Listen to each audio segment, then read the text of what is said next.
Greetings once more! Are you ready to dive back into the past? Yes, today we here at the Dracovin Empire are diving back in time once more and learning about some of Magic the Gathering's history. One of the topics I do love exploring with all of you. We're going to be learning about the first set in the Innistrad block, introducing us to the Innistrad plane, Innistrad! Said Innistrad a lot there. I am your host and guide here, Innistrad, and I can open up a time portal back to the past, where we can go back to the ancient era of 2011. Learn all about Innistrad. 2011! Back in the old days! So if you're ready to join me diving back in the past, we can get started. Head back there, learn some things about Innistrad, and discuss all. Grab my hand. Please do remember to leave me a little bit of a tip before we go through the time portal, just so I can help maintain it. Make sure you're subscribed over the YouTube side of things, and let me know stuff in the comments.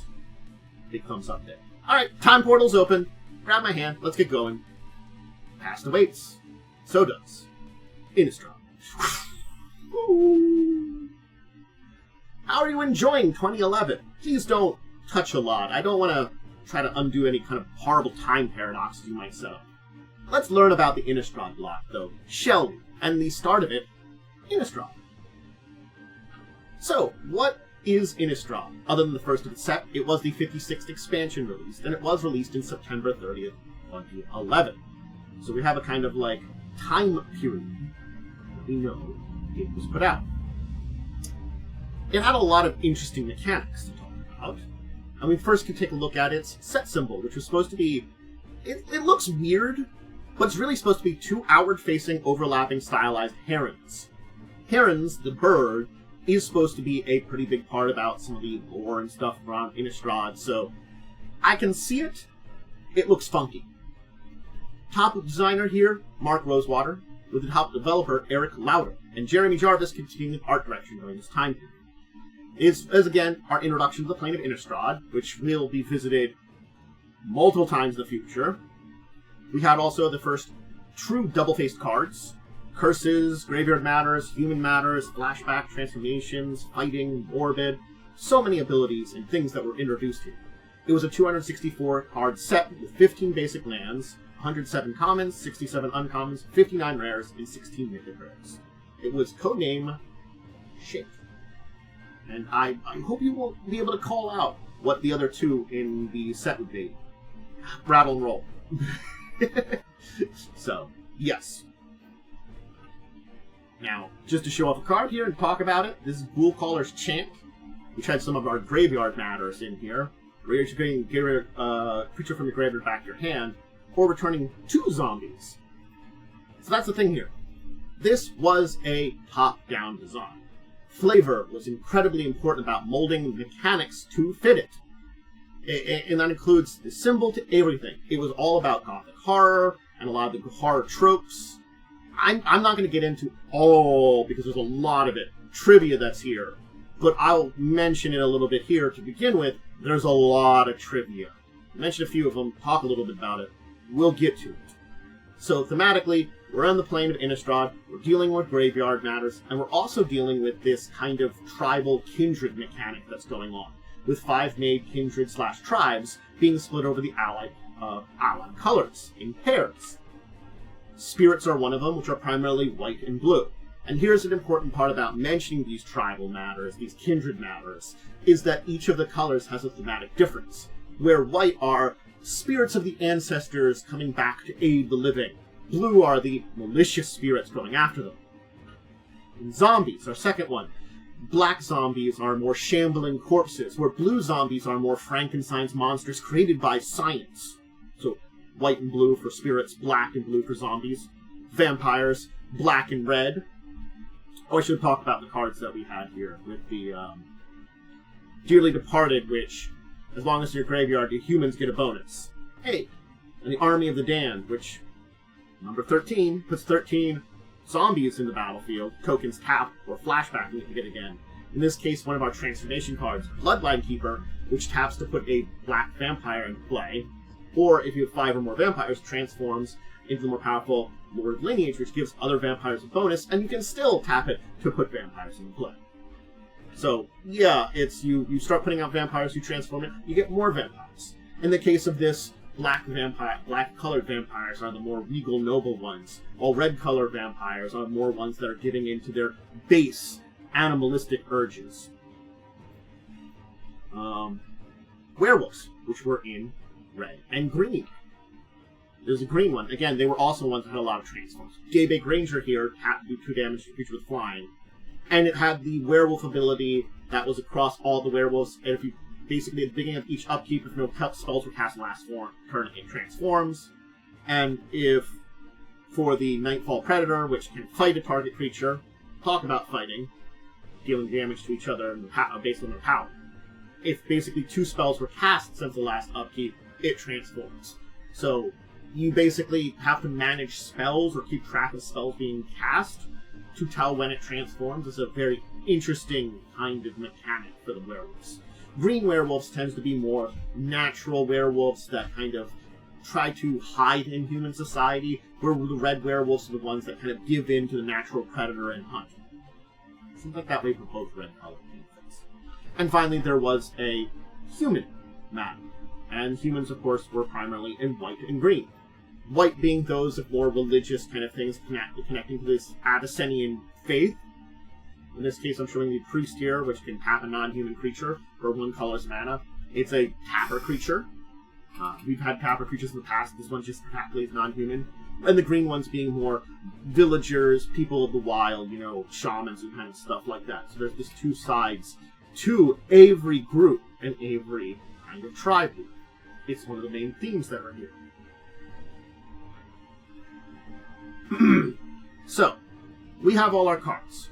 I talked about the 264 of them, talked about their numbers. And of course there was the random premium card, foil, in all the sets.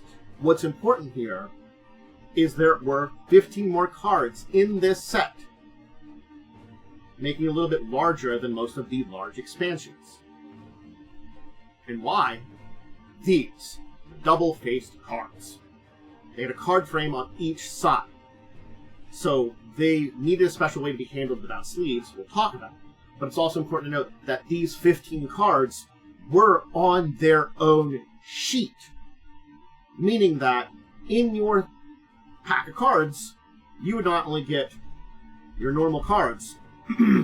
Every booster had a double-faced card in it. So there were some boosters that had 2 rares or mythic rares without the foil. I'm talking without the foil. You could have had 2 rares or mythic rares. With a foil, that could be 3. The chance existed because you were getting your normal set of cards, a double-faced card, which is either common, uncommon, rare, or mythic, from the double-faced sheet. Yes. This was another example of a double-faced card. I'm showing Gastaff Shepherd here, who just has the basic transformation ability. And of course the Howler on the other side, which has Intimidate. We're still having Intimidate out, we're kind of replacing Fear. You need green creatures to block the Gastaff Howler. This is the list. Yes. The 20 different cards that this would represent. So yeah. It is important to note that, as I said, the set is 15 cards larger, but there's 20 double-faced cards. So they only really replace 5 of the normal cards with double-faced cards. And you can see the entire list right here. You know, these are all of them. What you were supposed to do is you were supposed to use one of these cards, which were in the inserts. You would mark it, which one you're using, and you'd put this in your deck. This would have a normal magic back. And that way, when you drew this card, or use this card, have mana value, and then you can pull it from outside the game from your pile of transform cards. It was a simple and interesting way of taking care of the issue. So, now, because of the extra cards, 3 in every 4 booster packs had the checklist instead of a basic land. Yeah, you were getting a double-faced card in every pack, but only 1 out of 4 ones had that checklist. So that way, rather than 4 lands, we had 3. So, again, this is kind of like changing around things. Normally there's 4 basic lands, any basic land things. For the forests, all the other basic lands, free. I don't know if you caught that when I was talking about the number of basic lands. Normally, it's 20.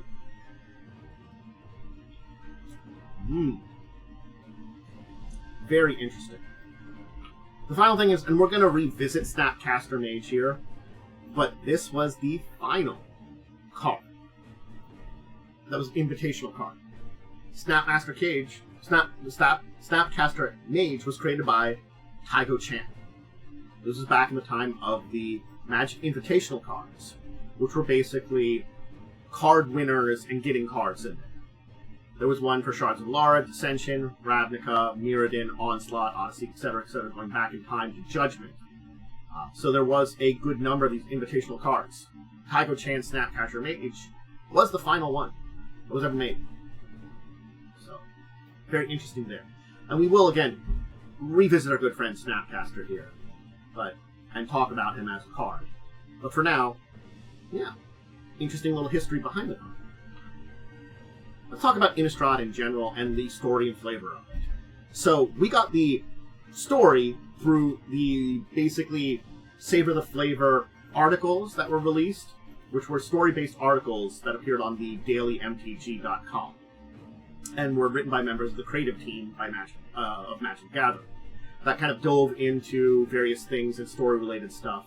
The stories were Lana's Mission, The Saint, the Geist of the Angel, The Curse of the Blade, and Death Trap, which all came out from Liliana's Mission in August 31st of 2011, all the way to December 26th of 2011. So this was all before the set came out. Well, before, during, and after the set coming out, the story being told about what's going on in the Innistrad set. Now again, this doesn't go into the next set, where the story continues, but this is the ones that deal with just the Innistrad, the core, this first one's thing. This Plane of Dread, this darker, hedonistic vampires, werewolves, savage plane, monsters in the darkness. That's Innistrad. It was the flavor of it, in a lot of ways. Horror lurking in the dark. Talk about the products that we released. Of course, first off, we've got our 16-card booster packs. The basic ones here. The art on here, Lana the Veil, Garruk the Relentless, Tara Prunin Pass, Olivia Voldaren, and Beloved Drift Demon are the 5 that appear on the basic packs that you get. There was also 6-card boosters that you could get that featured Grimgrin the Corpseborn.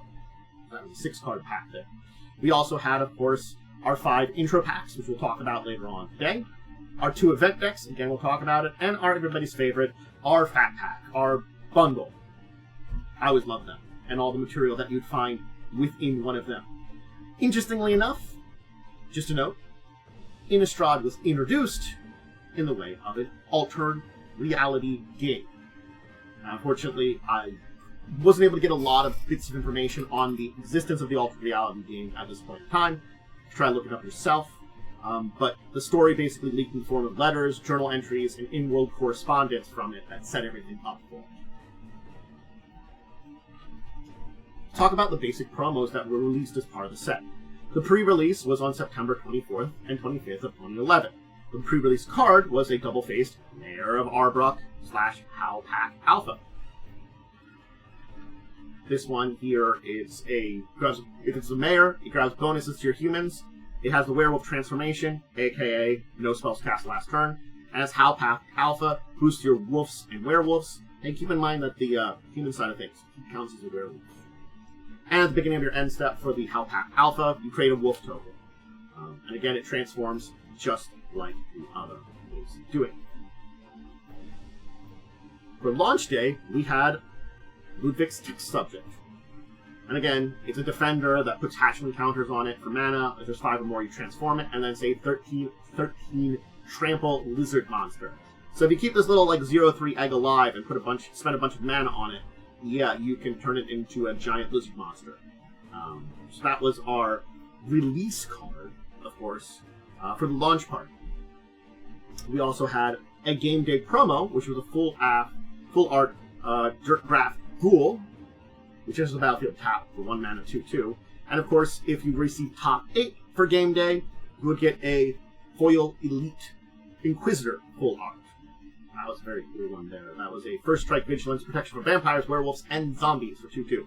I mean, a 2 mana, 2 white mana, 2/2 first strike vigilance is pretty good on and of itself, and then just the bonus of the other stuff there. There was indeed a buy a box promo. So you bought a box, you got a promo card, and it was Devil's Play, which deals X damage to a creature or player with a flashback cost. So, this is another point in time where we talk about the 16th bonus card. I was unfortunately unable to find a copy of the Innistrad rules cards online with images. I do own some of them, but I didn't feel like fishing them out, taking a picture of them, and uploading it here. So I'm just using, there was rules cards, and then tokens. There was a good number of tokens in this set. There was about 10 of them? 11? 11 of them. Sorry. I'll take a drink as I make sure my math is in my mind really good here. Okay. And, of course, zombie was just one of them. But the zombie had 3 different images. That's also important to note about the 2/2 zombie had 3 different images. So really there was like 12 cards here. 10 different creatures with different art. 12 of them. And again, all created from different sources. I'll talk about some of the themes and mechanics of this set. So, when we're going to talk about everything, we gotta, again, talk about these first type of cards. These were the first set to have cards with a different back. Think about that. Up until now, every Magic card printed, including the unset, had the standard Magic Gathering back. These have 2 faces and a transformation mechanic, and this is an introduction of double-faced cards. Using special checklists, or perhaps putting them in sleeves where you can just use them as normal. Basically, if you have sleeves that the backs are hidden with, you can use the double-faced cards without the checklist, but if you're not using sleeves, you're supposed to use them. And this has the keyword transform on them. And similar to sacrifice, counter, flip, are other similar words used in here. There's a symbol of a sun and moon in the corner here, which is very similar to the tombstone icon that marked graveyard-based things in Odyssey. You can see them in the upper corner there of our good friend here, that indicate the creature was transformed day or transformation night. If a creature dies, it always enters the battlefield basically on their original transformation. And during transformations, ores, equipments, and counters stay on them. So, there you go. There's the basic setup for it and understanding of that. This is, again, this was all new.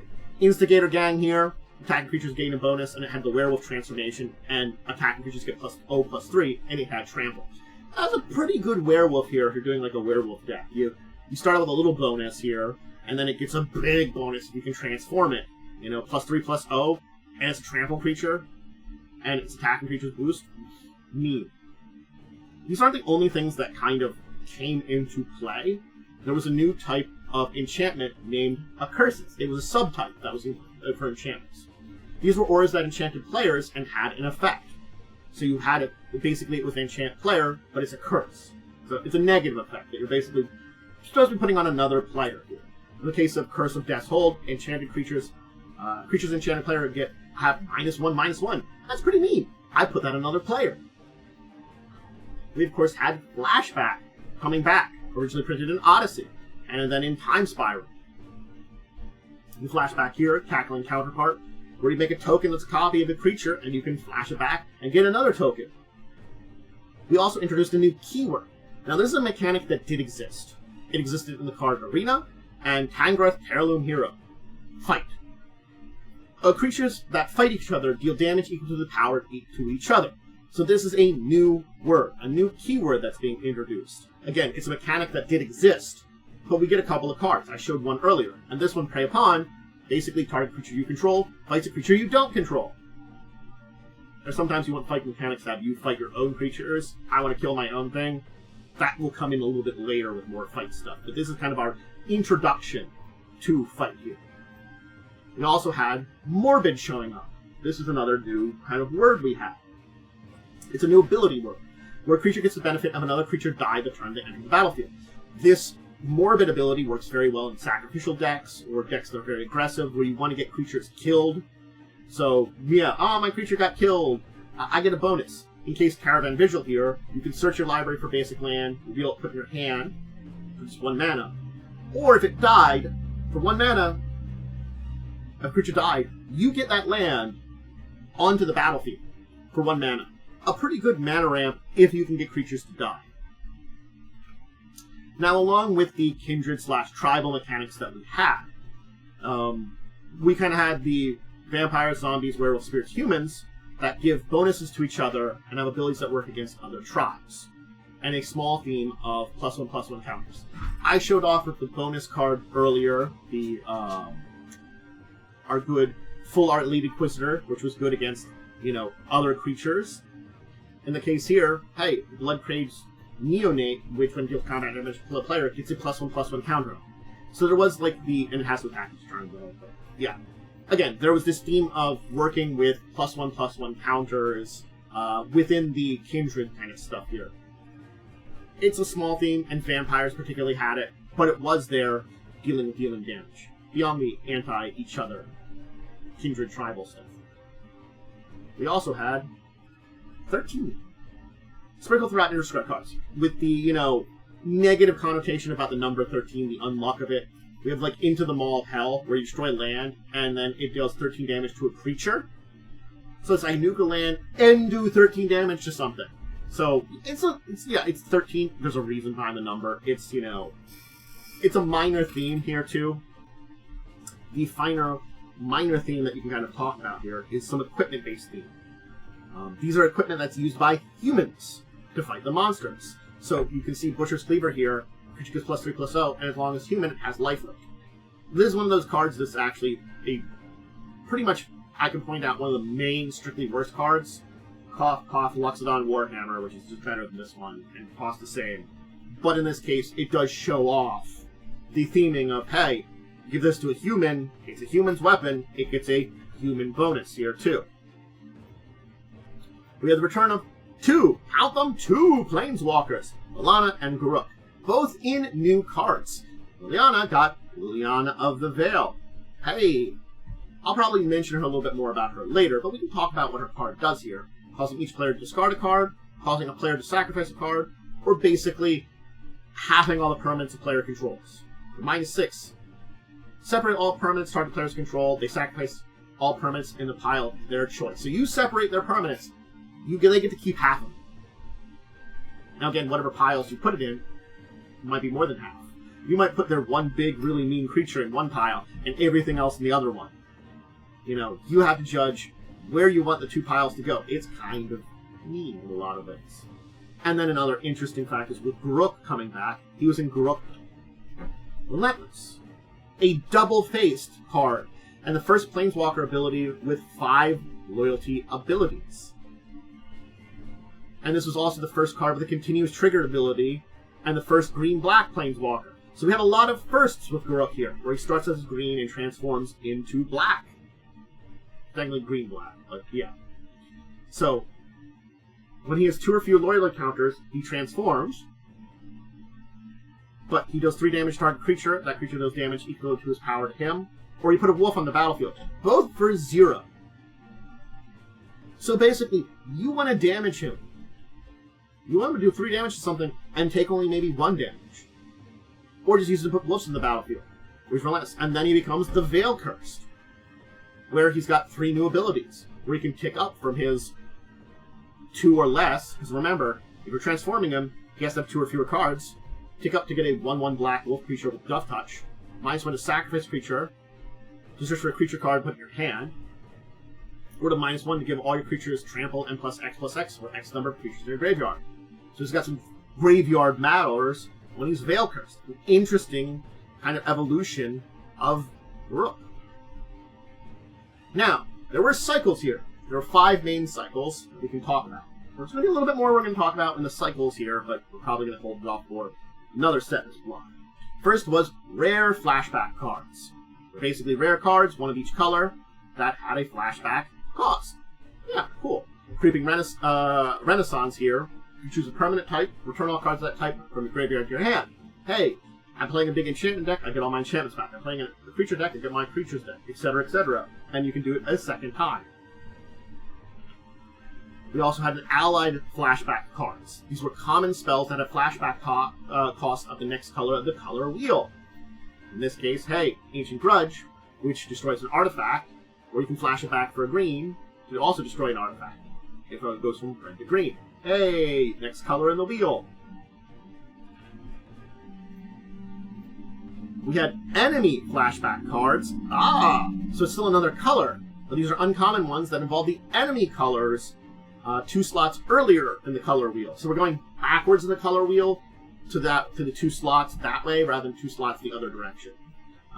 Forward. So we're going counterclockwise in this case, you know. And this one gives creatures you control +2/+0, flash it back for red. We also had allied utility lands. These were 5 lands that dealt with allied colors. Here is the green-white one. Basically, they tap for 1 colorless mana or an activation cost. Again, the death activation cost depends on the land. That is based on the allied colored one. I'm a big fan of Gavany Township here. It's for green and white. You put a +1/+1 counter on each creature you control. It's a little expensive, but still taps for colorless. And if you're a deck that matters with +1/+1 counters, you get a good way of supplying them. If you have the mana. But it's green-white, you're probably going to have ring of some kind. Not really. The last cycle is the tap lands. So these were lands that could produce an enemy-colored pair that come into play tapped, unless the player controls a basic land of either color. So if you have a Plains or a Swamp, this doesn't come into play tapped. Yeah, it's pretty good. Like, yeah, maybe you put it into play tapped early on, but yeah. This does combine with a similar cycle that was introduced in M10, and will be reprinted multiple times in sequential core sets. So this kind of the enemy-colored version of something that did appear earlier at the allied color. There were 2 vertical cycles to talk about here. One for blue zombies, and one for red vampires. The blue zombie one had 2 common ones here. I'm just showing the 2 common ones, but also an uncommon and a rare one. The blue ones were creatures that that require creature cards to be exiled from a graveyard to be cast. Hey, basically there are some similar cards in the set, but particularly these ones are got an exile one here. Stitch Drake, exile card to play it, and of course Makeshift Mauler, exile card from the graveyard to play it. Again, these are the common ones in the blue, in the zombies. Hey, they have 1 uncommon, 1 rare. The vampires, 1 common, 1 rare. I mean, one common, 1 uncommon. 2 rares. Yeah, the vampires got 2 rares. Sorry, zombies. Basically, these have bonuses where they do damage to opponent and get better. There are some cards that have similar abilities, but not quite the same here. For example, Falkren Marauders here, a flying haste that when it deals combat damage to a player, put 2 +1/+1 counters on it. And the Stromkirk Noble, which can't be blocked by humans. Again, a little bit of that kindred tribal hate.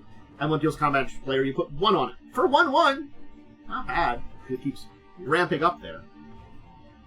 Now, there are some things that have a mega cycle in here. I'm just going to note here, I want to talk about the mega cycle once. So come back, if you want to see the mega cycles, come back for the final set in this block, Avacyn Restore. We'll talk about all the mega cycles there. I'm going to mention there are some that involve the entire block. We'll talk reprinted cards. There were a good number of reprinted cards in this deck, in this set. Ancient Grudge, Blazing Torch, Curiosity, Dissipate, Ghost Quarter, Mulch, Shimmering Grotto, Think Twice, and this card here, Naturalize. That's a good number of reprints here. Now again, for a new non-core set, it's not unheard of to have a good number of them, and we got 9 reprints here. Naturalize feeling very good here as a destroying artifact or enchantment in green. There were also a bunch of functional reprints, 6 of them. This includes Traveler's Amulet, which is a functional reprint of Wanderer's Twig. Doing basically the same exact thing.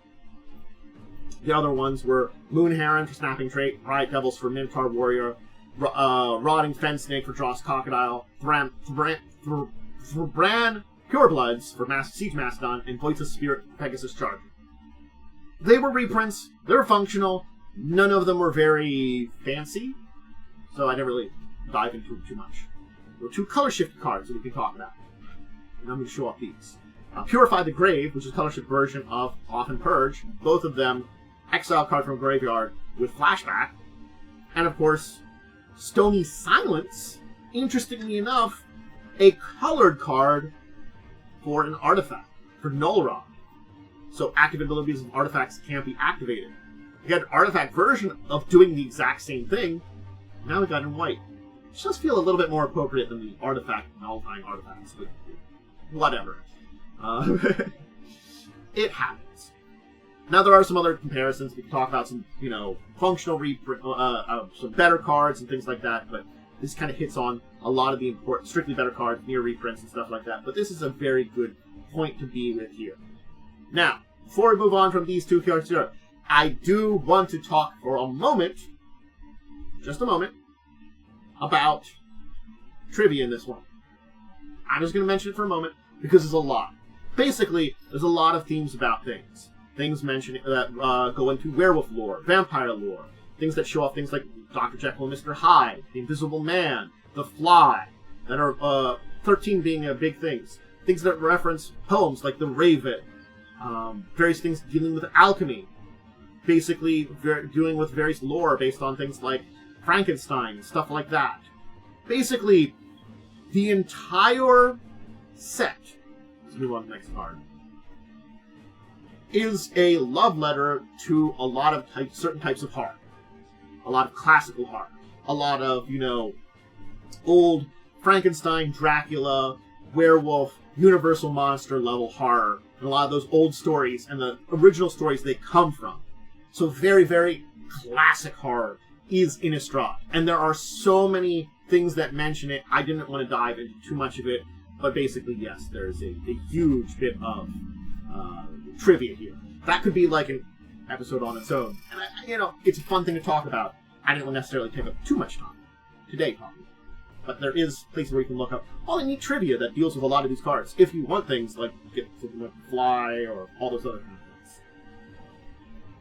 So yeah, we got this set here as we're talking about some substantial cards.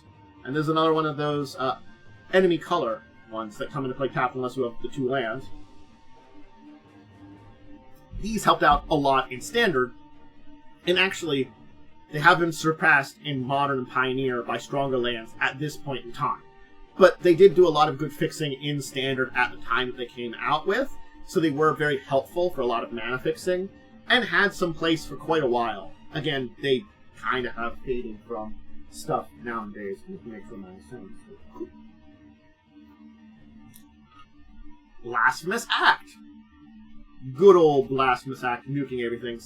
This was actually a really good board sweeper in a lot of Standard legality for a period of time, because it could cost very little mana to sweep the entire board. And it has been a very good sweeper in many multiplayer formats like Commander, because it does have the reduced cost. It costs normally 9, 1 less for each creature on the battlefield, and does 13 damage to everything. It is a nuker. And if there is 8 creatures on the battlefield, especially if something like a Commander game where you have like 3 or 4 players, 1 red mana, you nuke the board. It is a good sweeper in a lot of ways, and still remains to be. We got our good friend Delver of Secrets and his back Exile Aberration, sometimes called the Blue Nacatl. It's effective cheap threat in its color, basically. And had a lot of decks that had it. This is also the one that is, mentioning the Fly. It's a blue mana for 1/1/1. And you look at the top card of your library and reveal it. If it's an instant or sorcery, you transform it. And it's a 3/2 flying. Yeah, this is the one that mentions the Fly. That is just really good for 1 blue mana. If you are playing a blue deck with a lot of instants or sorceries, you look at that top card, you reveal it, especially if it's one that you want to reveal, you get a 3/2 early on. Very easily. Let's talk about Snapcaster Mage. We gotta talk about what Snapcaster Mage does, and talk about why Snapcaster Mage was a pretty big one. So this again, in the Magic Invitational, this is Taigo Chan's prize card, and this was after 4 years of development, we got Snapcaster Mage. It's the last one released, and it was a defining card in Standard, and it has had a significant impact in Modern and Legacy as well. It's a flash card for 2 mana, for 2/1, when it enters the battlefield, target instant or sorcery in your graveyard gains flashback until end of turn with a cost equal to its mana. Yeah, you give something flashback for 2 mana. If it pays its cost again, it's basically you can flashback anything for 2 more. With a flicker effect, you could give so many instants or sorceries flashback from your graveyard. You really could. There is so many strategies that can be built around Snapcaster Mage. It's very good. It's very good. We'll talk about the good old Geist, St. Traft here. Very powerful in the early game rush card. Has hexproof and can deal 6 damage on turn 4. And it's very often was used alongside Delver's Secrets. So hexproof, when it attacks, you get an angel token tapped and flying and attacking with it. Think about that.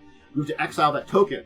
But you can do that on turn 3, do 6 damage. I'm sorry, turn 4. 6 damage. It's a big sweeper card that, you can't target its hexproof. Of course, there are other things you can do. Oh. Ah, whoops. Things broke here. Sorry. Broke here. That's odd.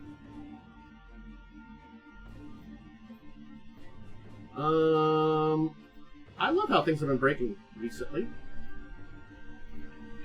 Let's just fix some stuff. I hope it works here. Yes. I don't know why that broke. We'll get rid of a few of these. Alright, there we go.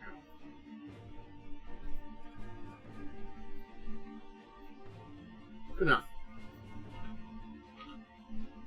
I don't know why that broke. But things broke on me. It's been weird. These Magic videos have like a very little bits of breaking and stuff. Because I guess they're large videos or something like that. They sometimes screw up like this. Maybe I have to use multiple slide packs or something. Anyway, Olivia here. Technical issues on a Magic thing. She's similar to Memnarch in many ways, as she's able to turn enemy creatures into vampires and then steal them, just like Memnarch had done with vampires. The only thing is, she can only target creatures, but can power herself up this way in exchange for not being as flexible or permanent as Memnarch. So yeah, she deals damage to one creature, and that creature becomes a vampire, and she gets a counter on it, and then she can steal them. Again, very Memnarch coded, guesses only creatures, and again, it's got some flexibility there for stealing and transforming things here that makes her pretty good like that. We talked about Liliana here. Good old Liliana of the Veil. She became one of the most powerful planeswalkers ever printed. Second only to Jace the Mind Sculptor. It's a modern staple, especially in Jund and Grixis and Bug decks. Again, if you're okay with discarding cards, getting stuff in your graveyard, she's really good. She causes everybody to discard a card. Just think about that. And you only have to get up to 6 to basically nuke an enemy player's board. That is 4 turns that you have to tick her up, including turn to cast it. There's only 3 mana, too. And the sacrificing creature, again, it's fine. But there's so many uses for her, and reasons why she has been very powerful. Hey, remember this one that we kind of talked about for the promo card as part of Game Day? It's a 2/2 zombie for 1 black mana.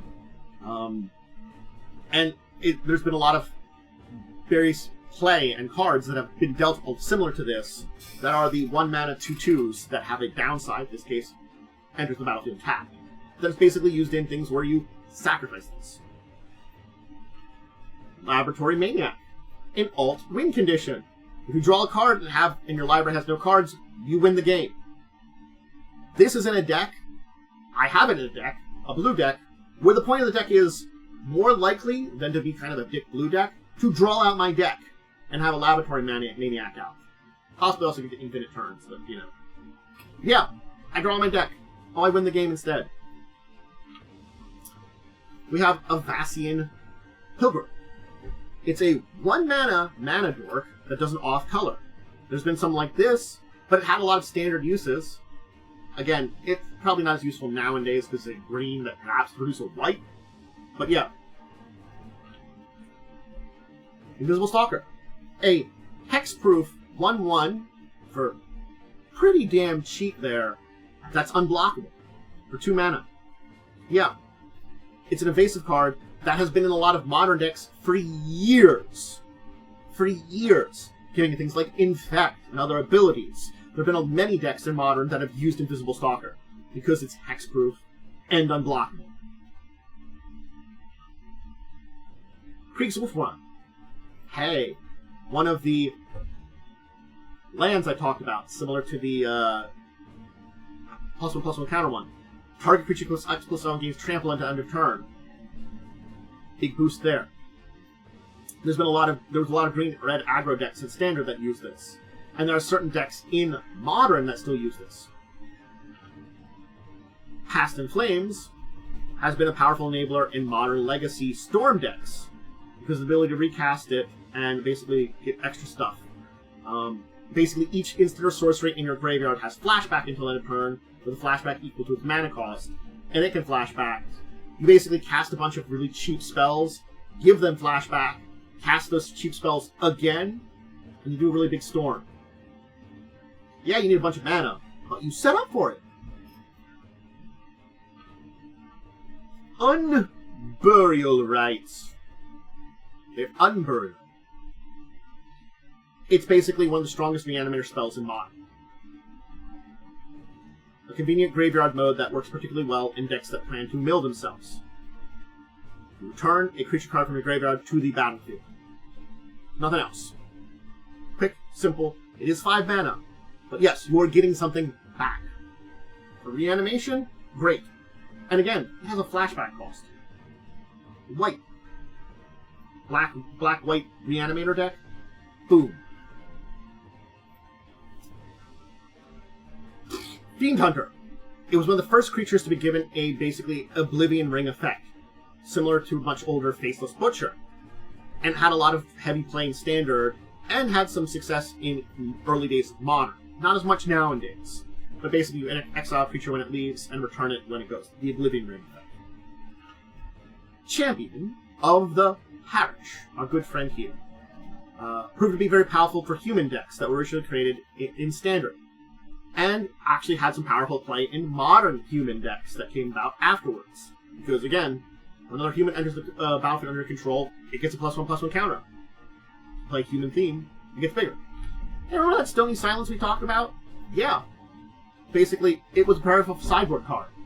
And it has been how impact in Modern Legacy to Vintage to slow down artifact-centric decks.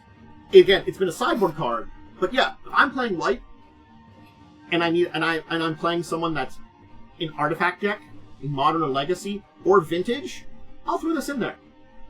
I'm ready for that artifact deck, or artifact-centric deck.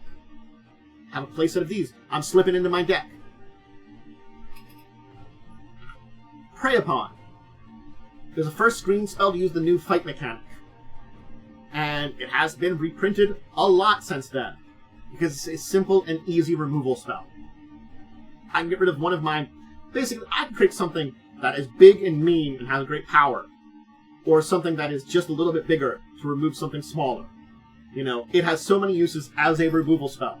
I sacrifice my 1/1 token to get rid of your 1/1 key to your, basically, abilities. Spider Spawning was part of an infamous strategy in a limited format that took advantage of self-milling to create a credible number of spider tokens. Yeah. You put a 1/1 green spider creature token in the battlefield for each creature card in your graveyard and a flashback card. Basically, yeah, you milled yourself, got a lot of things in the graveyard, got a lot of spiders. Tree of Redemption is the first card to involve exchanging a player's life total with something other than another player's life total. Basically, we've had players exchange life totals, but basically, this one, it remained the only one to do so until it had a successful couple of cards, Tree of Perdition and Irva Halcyon Witness. But up until then, yeah, this is the only one that basically exchanged it. This one being a Defender 013, then you exchanged your life total with its toughness. So there's a good chance of like, oh, I get my life total back up there if I've taken a bunch of damage. And then, of course, then, we get Ancient Grudge, which we talked about a little bit earlier. And the flavor tech of its reprint card had some criticisms for some clarification and length, basically. Effectively, this was a very simple card, and, you know, it didn't need as much, you know, little bits of clarification sometimes in the reprint and stuff. And interesting little thing there. Alright. There has been one banned and restricted card related to Innistrad. That's an important thing to mention. Just one. And that, of course, is this one here, Intangible Virtue. It can be a very powerful powerful part of token decks in Standard, and it combined with Lingering Souls in Dark Ascension, set to come out, which both cards were banned in Innistrad block Constructed, and are part of the modern black and white token decks nowadays. So, yeah, if you're ever playing a Innistrad Constructed block deck nowadays, can't play with this one. Creature tokens get +1/+1 and have vigilance, combined powerfully with some cards. Alright, let's talk about some other cards in the set that I think are interesting. You might want to check out. Of course, we have Angelic Overseer, which as long as you have a human, it has Hexgrowth and Indestructible to 5/3 for 5. Again, if you're playing a human deck with some angels, pretty good. Angel of Flight Alabaster, which you can return a spirit card from your graveyard to your hand. Hey, it plays well again in a spirit deck. If you're doing spirit tribal and stuff like that. Back from the Brink. Exile a creature from your graveyard and pay its mana cost and get a copy of it. So, activate that time only to pay its sorcery, but it does mean that if you don't have any, if you're playing a blue deck that doesn't have any like black or other graveyard resurrection, hey, you can just get rid of them and get copies of them. And there's an enchantment. Keep that in mind. A favorite of mine, Balefire Dragon, where when it deals combat damage to a player, it deals that much to each creature that player controls. If you can sneak Balefire in and hit a player, you nuke all their creatures. I love Balefire that way. It's a favorite of mine. I do like it. I have a kind of dragon deck that uses Balefire. Bloodgift Demon. It's a flying that has, look at this here. Beginning of upkeep, target player draws a card and loses a life. So it's like Phyrexian Arena, except you can target anyone. Yeah, normally you're probably going to use this on yourself. Target player, you draw a card, you lose 1 life. It's Phyrexian Arena. But you can also use it to do that extra damage to an opponent. Maybe they get a card, or if they're tapped out and you're planning on murdering them, might work. Cellar Door, which you put, target player puts the bottom card of his or her library in their graveyard, and if it's a creature, you get a zombie. Basically, you mill the bottom of someone's library. If you have a Graveyard Matters deck where you want to get cards in your graveyard, it's another way of doing it. Granted, it's the bottom of your deck, but still, you also get a zombie from it. Also, getting rid of some cards from your opponent's deck could be nice, too. The Elite Inquisitor, which we talked about, the First Strike, Vigilance, of course, protection from vampires, werewolves, and zombies. We talked a little bit about them with the promo version of the card. I talked about how, like, a First Strike Vigilance for 2 mana, pretty damn good. Endless Ranks of the Dead. As when you upkeep, you get X 2/2 zombies, black zombie creature tokens in the battlefield, where X is half the number of zombies you control. Basically, you get 50% more zombies each turn. It keeps going up. Hey, more and more zombies. Playing a zombie deck, especially a zombie token deck, Endless Ranks of the Dead can be pretty good. This is a funny one. Essence of the Wild. Creatures you control enter the battlefield as a copy of it. Okay, it's a 6/6 for 6. I'm playing a token deck where creature abilities don't really matter. All my tokens that are coming into play are now 6/6 creatures. It has its uses. Isn't always particularly good, but I can see building around a deck that works pretty well with getting a bunch of 6/6s. And there are ways of cheating that in. Evil Twin! Ah, our shapeshifter friend. When it enters the copy of a creature, except it gains blue-black tap, destroy the target creature with the same name as this creature. So yeah, you get a copy of something, that's your evil twin, and then it can murder the original. Sure, you can enter a copy of one of your own creatures, or you can enter the copy of one of your opponent's creatures and then murder the original. It can be pretty useful there and fun. Full Moon's Rise to deal with werewolves. Hey, werewolves you control get +1/+0 and have trample, and you can sacrifice to regenerate all werewolves you control. It's decent if you're building a werewolf deck, but again, this is something we're dealing with a werewolf deck. I thought it was interesting because werewolves are a big theme here, and it's a pretty powerful ability for them. Grim, who is on these 6-card booster packs, enters the battlefield tap, and doesn't untap during your untap stuff. When you sacrifice another creature, you untap him and get a +1/+1 counter on. When he attacks, destroy target creature defending player controls, and then put a +1/+1 counter on it. So Grim, you have to keep sacrificing creatures to untap him, but he keeps getting bigger. And when he attacks, he destroys a creature. Grim can be pretty good here, especially if you have token generation dealing with it. I like Grim. The Grimoire of the Dead, where you can discard a card to put a study counter on it, and remove 3 study counters on it and sacrifice it, and getting all creature cards from your graveyard on the battlefield from all graveyards on the battlefield under your control, and they become black zombies and shift to other colors and type. So they're still whatever types they were, but now they're also black zombies. Basically, if I want to, I can get rid of 3 lands, put 3 study counters on this, and then just get back graveyards. Also, cough, we just had the Scars of Mirrodin block, cough, proliferate. We just had a block previously that had a way of adding more counters. I'm going to have to discard 1, proliferate once, or twice, and hey.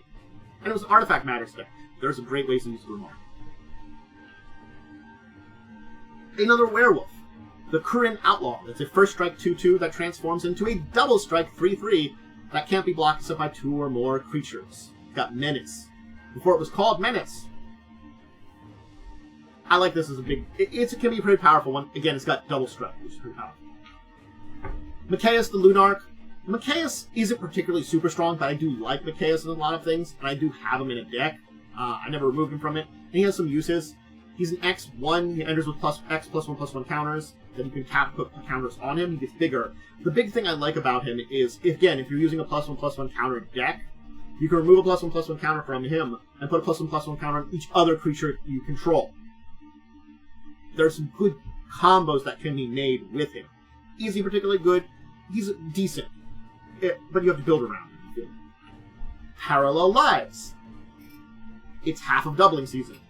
Doubling Season, a card that's been out for before here, and we've talked about before, where it doubles the number of tokens and doubles the amount of counters.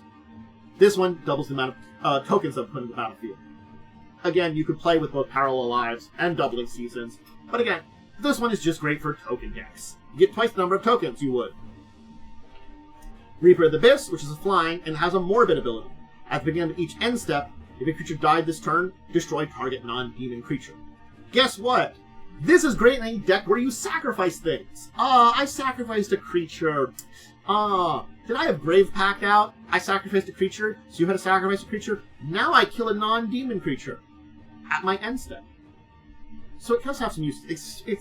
The mana cost can be pretty bad, but again, if you're playing just a black deck, this could be pretty good. Rooftop Storm, which kind of harkens back to Frankenstein.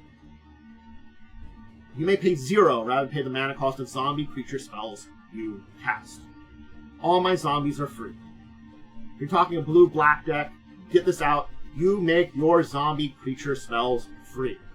This can be very powerful, very good in zombie decks. Especially maybe splash in blue, have a couple of things from this, or perhaps a more pure black deck, still have a little bit, and have a big effect.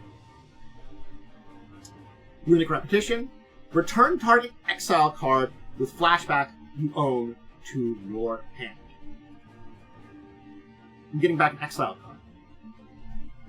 Now, to clarify, basically, it has to be an exile card with flashback you own to your hand. This could be one you exiled during the game. It just says an exiled card. It does say an exiled card, so it has to be one you exiled during the game. So keep that in mind. This is not coming and getting something that is, like, outside the game. Technically, I believe there's probably more rules clarification than I'm knowing off the top of my head. But, you know.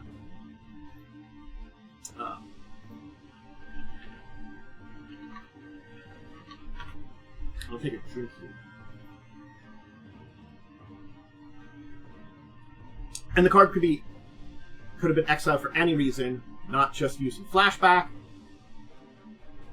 And an effect that gives flashback to an instant or sorcery in your graveyard stops applying once it leaves that thing there. So it can't be targeted by that. And a card that's exiled face down doesn't have any characteristics or ability, so it can't be targeted by that. So those are clarifications. So it does have to be something you exile during the course of your game with flashback, but you get it back. It's one of the few things that gets things back from exile. Skrtstag, High Priest. He's funny. I like him. He's kind of cheap, but you tap him and tap 2 untapped creatures you control to get a 5/5 black demon creature with flying. And activate this only if a creature died this turn. So it is a morbid ability. But think about that. Tapping him and 2 other creatures. If something died this turn, I get a demon. Can be pretty good. Can be.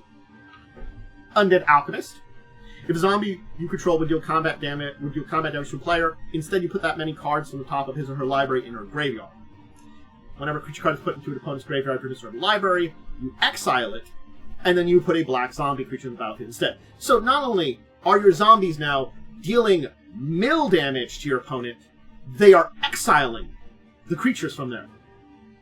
So yeah, they get to keep their lands, artifacts, other things in their graveyard. So there is some interesting aspects here of you to keep ramping up pretty heavily there with zombies and kind of shutting down their ability to have creatures to block with. Yeah, I like it for a flavor. It's funny. You're not killing your opponent. You might kill them with damage more than this. You know, you're not doing combat damage anymore, but it's kind of funny. I like it in certain ways. Let's talk the intro packs. Yay! We've reached our good friends, the intro packs. Carnival of Blood, it's quite a name here, is our first one here. A black-red deck that is vampires! So basically, any powerful vampires from the set, like Olivia, that you could add in here to boost it up, are great. It deals with black-red vampires. Again, it's a kindred tribal deck in a lot of ways. And you can put some extra things in here, definitely from the set to, like Olivia, to enhance it. The 2 rares we have here, of course, are our holographic foil, the Falkren Marauders, which we talked about previously. But we also have Curse of Stalked Prey here, where if you put it on your opponent, whenever a creature deals combat damage to that player, you put a +1/+1 counter on that. Hey, remember I talked about that theme of vampires and getting +1/+1 counters for doing combat damage? Yeah, this is the curse that comes back and kind of matches that in a little bit way. So, kind of interesting that way. Then we have Deadly Dominion, which is a black-green deck. Interesting black and green deck. Yes. So this one focuses on morbid. Things dying. You want to take advantage of things where you have stuff on your side or the enemy side die, and you get a morbid effect. And there are some abilities that deal with this very good in the deck. In the case of our 2 rares, including our foil, we have our Skrtstag High Priest, which I talked about, which is a very good foil to start out with. But we also have Moldgraf Monstrosity, which is a trample creature that, when it dies, exile it and return 2 creature cards at random from your graveyard to the battlefield. So this is one of that, like, yeah, you want to get that big one, 8/8 trample, you want to be starting an attack with it. Either you're killing your opponent, or if it dies, you get 2 things back, which could be huge. Again, it's random, 2 creatures, but it could be huge for your deck. So it is a very graveyard-centric deck.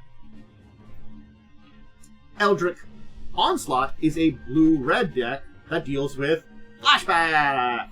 Hey, you're casting a bunch of spells, you're flashing them back, but it also has some stuff that deals with your spellcasting. In this case, we have our 2 cards here, our Sturmgeist, which is our holographic foil, which is power and toughness equal number of cards in your hand, and when it deals combat damage to the player, you draw a card. Decent, but again, you're going to want cards in your hand. And of course, the other one that, deals with it with the Charmbreaker Devil. I moved away from there accidentally. Hit the button. At the beginning of your upkeep, you return an instant or sorcery at random from your graveyard to your hand. So, yeah, I could be flashing back those things, but maybe I'll get one back when I have Charmbreaker out. And when you're casting an instant or sorcery, it gets +4/+0 until end of turn. So you're going to be wanting casting instant sorcerer and getting Charmbreaker big and meat. Or attack and not be blocked. And then pump them up. Repel the Dark is a green-white human deck. Hey, interestingly enough, not as many kind of tribal decks here. We have spirits, humans, and vampires. We don't really have zombies or werewolves as the big kindred tribals here in these decks. I'm just mentioning this here and now as we're going to talk about them. But yeah, this Repel the Dark, it focuses on humans. It's a human-centric deck. Our two rares here are Holographic Foil. The big one in front is the Elder of Laurels, where for 3 and a green, target creature gets +X/+X with X number of creatures you control. You boost something up big, especially if you're playing with trample things. And Mentor the Meek, which is a 3 mana, 2/2. Whenever another creature with power 2 or less enters the battlefield under your control, you can pay 1 to draw a card. Basically, you get that out, you play a lot of small creatures, you get a lot of cards, you basically snowball into more creatures. And then you have cards and abilities that boost your creatures up. Hey, I got a bunch of equipment, or instants or sorceries, or enchantments that increase the abilities of my little humans and make them bigger. And I'm playing a bunch of small humans. Spectral Legion is our blue-white spirit deck. Hey, we're matching with it. It's spirit deck. The rares we have here are, of course, our good friend, the Angel of Flight Alabaster I talked about, where if the being able to get a spirit back, and a Geist Honored Bunk. New one to talk about, which is a vigilance with power and toughness equal number of creatures you control, and when it enters the battlefield, you get 2 1/1 white spirit creature tokens. So yes, it enters in as a 3/3, and you get 2 1/1 spirits with fly. Hey, you know those flicker effects that I keep talking about that sometimes are really good to have? Flicker this one, you get more spirits. It gets bigger. Flicker it, comes back, gets bigger. I don't know, I'm just saying, thing you could do with it. Let's talk about the event decks, though, to kind of finish up today, and their rares. So, we have 2 event decks, one that is tricolored, and one that is single-colored. Our tricolored one here is Deathfed, which is a Graveyard Battles themed deck that is green, blue, black. And again, these are event decks, so they draw on basically all of Standard at the time. And again, we're focusing a lot of graveyard-related materials. We are doing things that we want to get stuff in your graveyard, we want to use our graveyard as a resource, we want to feed creatures, use creatures that are going into the graveyard for bonuses, do things that might get creatures out of cards out of the graveyard. Like most of the event decks, or these 2 event decks, have a number of rares in them. Pretty exact, they have 7 rares. There are 6 different ones from this deck. As you can see, the one that's 2 is there's 2 bone hordes in here. All the rest there's 1 of. So we got, of course, the Hinterland Harbor, one of the mana tap lands, Birds of Paradise to get some mana dorking because it's a 3-color deck. Splinter Fright from this set, which is power and toughness equal number of creature cards to your graveyard, and at the beginning of your upkeep, you mill 2. The Bone Horde from Mirrodin Besieged, of course, there's 2 of those. The Ratchetbon from Scars of Mirrodin, where you basically destroy non-land permanents equal to charge counters on it. And of course, Green Sun Zenith, where you basically search your library for a creature of a converted mana cost and put it into the battlefield and shuffle it into your library. Again, that's getting your kind of key creatures out there. That pretty powerful, pretty interesting deck for that event. On the other hand, our other event deck is Hold the Line, a white deck focused on humans. Hey, a human-centric deck, but pure white? Interestingly enough, there's only 5 different rares here. Our 2 double rares here are the Mirrodin Crusaders and Honor the Pure, which there's 2 of each of those in this deck. But yes, we got the Champion of Parish, which we talked about, coming back, the Elite Inquisitor that we talked about, the Mirrodin Crusader, who's a double strike protection from black and green, a pretty powerful there in and of itself for 3 mana. Honor the Pure, boasting up your white cards, and of course, Nevermore, a new one in this set that you enter, you name when it enters the battlefield, you name a non-land card, and that card can't be cast. Again, Nevermore is kind of a weak link here, I kind of feel like, for the rares, as you have to kind of, like, know what your opponent's deck has in a way to name something and shut it down. So there's some familiarity you kind of need there. But, yeah. There you go. There's Innistrad. An interesting set with a lot of interesting cards in it. a lot of theme in cards. As I said, it's kind of interesting to see that this was the big theme of the entire block, and Innistrad said the theme very heavily there. I think because it was a theme-first set, and it had a lot of interesting mechanics to it, is one of the reasons why the Innistrad plane and set became very popular. I'm not sure if this popularity would ever be recaptured. And this is like popular, like Ravnica has been a very popular set and area to revisit in many ways. But again, we've seen Innistrad come back many times before and have many interesting ways. And we will in the future. And this is the first time we have it, and this is the true capturing magic in a bottle that Innistrad is. You know, we had banger block kind of going on now. Scars of Mirrodin, the Innistrad block. We had these blocks that were, you know, big, fancy, you know, very, you know, looked on very well. And it would be kind of eventually we go beyond. So I'm not saying that we don't have, you know, more in the future that, you know, blocks that will kind of fall short of some of these. But nonetheless, this is a good time for Magic. I hope you enjoyed learning all of that set and a lot of cards which are honestly very interesting to build around. Certainly speaking, in a lot of the more older formats, Modern, Legacy, Vintage, there's still some cards which are good there. Not as many anymore. But hey, these Commander decks, maybe got some ideas for them. I hope you have. Visiting Innistrad.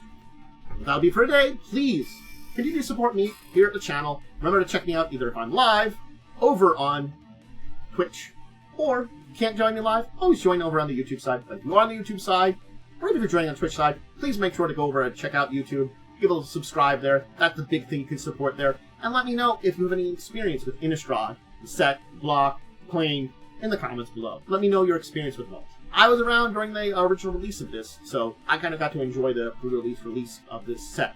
It was when I kind of got back into Magic pretty good, and I was still trying to get to the releases and pre-releases. So it was a fun time for me when I could do this. I definitely had a good time with Innistrad. Check out my social media link below for updates of schedule, whether I'm live or on Twitch doing tabletop or other related stuff. My big shoutouts for stuff for live if you want to check it out, which also all the tabletop stuff gets uploaded to YouTube. Fall of Avanswell, currently Wednesdays at 8. That's my live play, but any of my live plays are great for TTRPGs. That's Pathfinder 2nd Edition game. And Discussing Tabletop Saturdays at 6. Please check that out. Alright, everybody. I'm going to go. Have a great rest of your day. Until next time we dive back into history and see more on Magic. I bid all of you out there a deep and love. Farewell.